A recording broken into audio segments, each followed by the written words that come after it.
If an authority figure asked you to deliver a 450 volt electrical shock to another person, would you follow orders? Now, I'm sure most of you would answer this question with no way, absolutely not. But the experiment I'm going to be talking to you about today aims to prove otherwise. Hi, my name's Saskia. I'm a psychological wellbeing practitioner at a private therapy clinic, and today I'm going to be talking to you about Stanley Milgram's experiments. So Stanley Milgram was a psychologist at Yale University during the 1960s, and he designed a series of experiments to investigate the concept of authority and obedience. Now, to put his experiments in context, which is really important because we have to recognise that things don't happen in a vacuum. There's a historical, social, political, economic context that we have to recognise because it can affect the conclusions drawn at that time. So to put his experiments in context, Milgram's experiments, Stanley Milgram was a Jewish man and he was living in a world recovering from World War II. Not only that, but he also had relatives who had died and also survived the Holocaust. And also, when he was designing his experiments, this was shortly after the trial of Adolf Eichmann began. Now, Adolf Eichmann was a Nazi lieutenant and war criminal during World War II. And Eichmann's defense was that he was merely just following orders when he ordered the death of millions of Jewish people during the Holocaust. So this defense roused Milgram's interest. And he posed the question that could it be that Eichmann and all of his million Nazi accomplices, were they just following orders?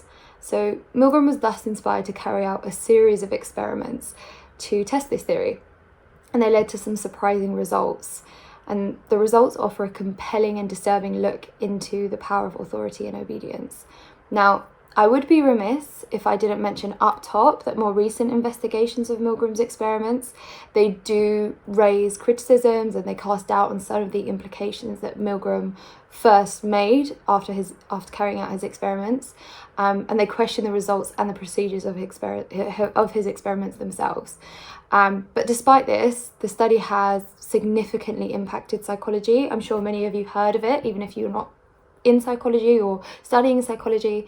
So it's important to remember it, to kind of understand what went on in order to pick it apart as well. So let me tell you more about the actual experiments now. In Milgram's original and undoubtedly most famous experiment, 40 men were recruited using newspaper ads, and in exchange for their participation, they were paid $4.50. And they were taking part in what they thought was a learning task. The task was said to investigate how punishment, and in this case in the form of electric shocks, affected learning. And volunteers thought they were taking part in pairs, but actually their partner was a confederate of the experimenter. So in other words, they were an actor. And they would do a draw to see who would be the learner and the teacher. So they would draw out of a hat, but actually this draw was rigged. It would always be rigged in so that the teacher was always the real volunteer, the true volunteer, and the learner was the confederate of the experimenter, the actor. Now, they were then instructed to go into separate rooms, but these rooms were connected via microphones, so they couldn't see each other, but they could hear each other. And the teacher would read aloud a series of word pairs, like red hammer. So when they read these word pairs, the learner was instructed to memorize these word pairs. And so after they'd done that, the teacher then read the target word aloud, so that would be the red part, and the learner was then instructed to select the paired word from 4 alternatives, so ocean, brick, hammer, stone. And if the learner got it wrong, so if they said, instead of saying red hammer, they said red stone, if they made a mistake, the teacher was instructed to deliver electric shock as punishment, and they would increase the electric shock by 15 volts with each successive error that the learner made. Now, although the teacher couldn't see the learner in the other room, they could hear them and their responses to the questions and also the responses to the shocks they were given. Now, according to a prearranged script, at 75 volts, the learner started to scream. From 150 volts to 330 volts, he absolutely refused to go on. And then after that, the teacher's questions were met with silence. And whenever the teacher hesitated to give the resulting electric shock when there was no response from the learner, the experimenter pressed the teacher with 4 prompts. So these 4 prompts were: please continue, the experiment requires that you continue, it's absolutely essential that you continue, and that you have no other choice, you must go on. In this most well-known variation of the experiment, 65% of participants, so 26 out of 40 people, continued to inflict the shocks right up until the 450 volt level. And this was despite their learners' screams, their protests, and their eventual disturbing silence. Moreover, participants who reached the 450 volt level, they continued to follow the orders of the experimenter even when the learners failed to respond. So they continued to deliver shocks even when the learner was no longer responding. And it is important to recognise that the participants, the volunteers, they became extremely agitated during this process. They weren't kind of doing it with a smile on their face. They became distraught, angry at the experimenter, but they did continue to follow the orders until the very end. And they didn't know that the shocks weren't real until they emerged from the lab. They also didn't know that the learner was sitting alive and well and unharmed in the room next door.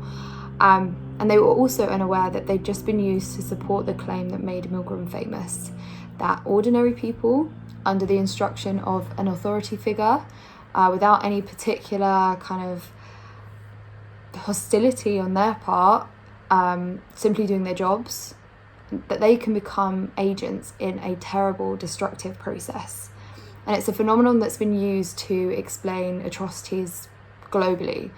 The Holocaust, the Vietnam War's Mealy massacre, and also the torture of prisoners in Abu Ghraib.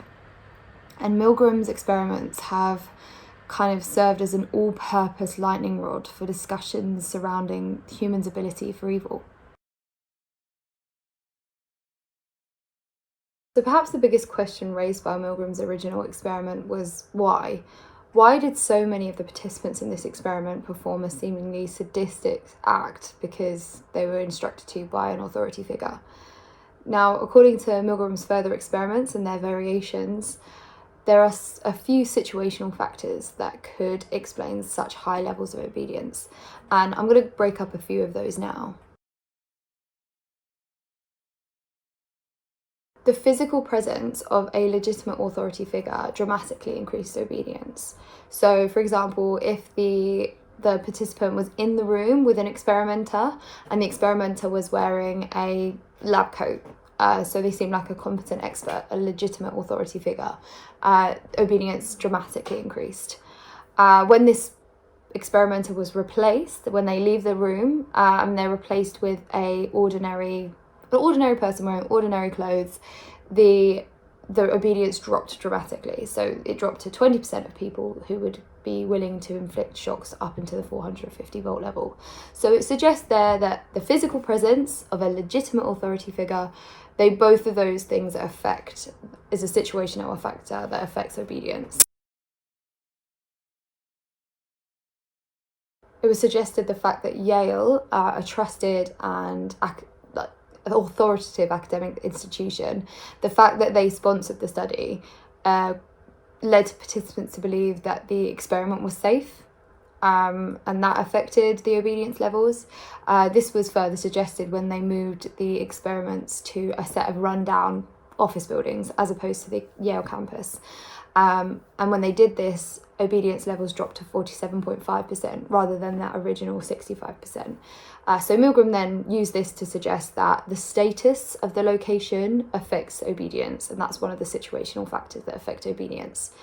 Now, why the location could potentially affect obedience, Milgram suggested it was because it made the participants feel safe, but there are other interpretations that are also very compelling, perhaps more so, that I will explore in my criticisms video.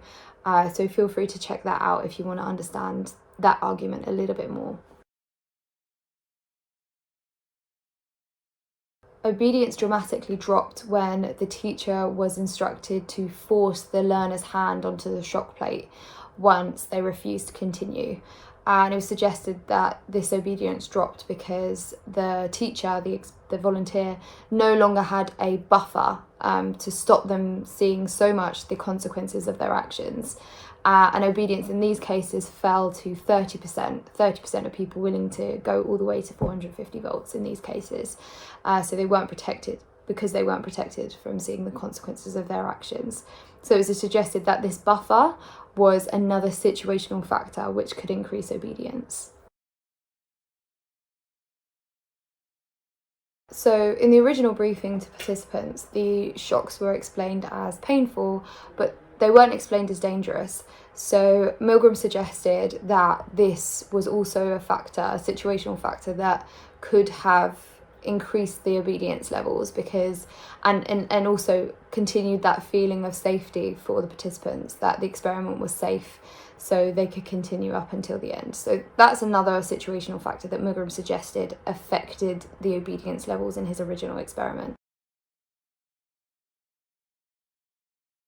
The existence of rebellious peers dramatically reduced obedience. So people in the room with the volunteer, the teacher, who were protesting the infliction of shocks on the learner, that made 36 out of 40 volunteers, refuse to go all the way to 450 volts. So only 4 out of 40 people continued to inflict shocks on the learner up until 450 volts in that case. So it suggests that the existence of and the presence of rebellious peers is another situational factor that could affect obedience levels that Milgram suggests. And there are loads of other variables that are suggested by Milgram because he did so many variations. It was nearly 700 participants in the end that he did with all of these variations. So I just wanted to give you a flavour of some of the situational factors that Milgram suggested to increase or decrease obedience levels. Due to the original experiment's shocking results, pardon the pun, and the sheer amount of its variations, Milgram's study has become a classic in psychology, demonstrating the dangers of obedience. And Milgram's research suggests that situational factors have more of an effect on obedience than personality factors. However, other psychologists suggest that this may not be the case, that situational factors definitely have an effect, but internal factors are just as important too. So personality, personal beliefs, and overall temperament as well. And the other psychologists also heavily criticise Milgram's research. They highlight how his research has raised serious, critical, methodological and ethical questions, which is very, very important to explore and recognise. So I've made another video about that. I would recommend that you go and watch it because this video has kind of really explained what Milgram did and his conclusions, but it's important to understand the criticisms of the research and kind of see how Milgram's conclusions could be affected, could be different, could be incorrect, could be correct, that kind of thing. It's just important to explore all kind of points of view really. So feel free to click on that video, but again, it's really important to investigate Milgram's research because it's one of the first of its kind, and also it's just a classic in psychology now, so you really should know it.